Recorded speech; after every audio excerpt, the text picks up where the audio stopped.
হুম হুম তাই ঠিকই আছে, টেস্ট হয়েছে।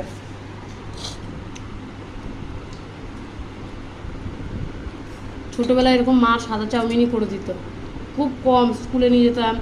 তার মধ্যে এর মধ্যে একটু বাদাম দিত, গাজর দিত না, শুধু আলু দিয়ে আলু ভাজা করে ডিম ভুজিয়া করে করে দিত। খুব টেস্ট হয়েছে সাদা চাউমিন। চলো তোমাদের সাথে রেসিপিটা একবার শেয়ার করে দিই। তৈরি করব সাদা চাউমিন। তার জন্য জলটা গরম হয়ে এসে দিয়ে দিলাম রিফাইন অয়েল, দিয়ে দেবো একটু পরিমাণ মতো লবণ, তারপরে দিয়ে দেবো ভেঙে রাখা চাউমিনটা। এইভাবে ডিমটাকে একটু ছড়িয়ে অমলেটের মতো করে ভেজে নেব, কিন্তু অমলেট নয়। তারপরে পাতলা পাতলা করে কেটে নেব। ভুজিয়া টাইপসের করবো না আজকে, এইভাবে একটু করছি। আরেকটা ডিম করব, একটা একটা করে করছি, তাহলে ডিমের পরিমাণটা অনেকটা বেশি বোঝা যায়। আলু আর গাজরটা ভেজে নিচ্ছি, হলুদ ছাড়া করব।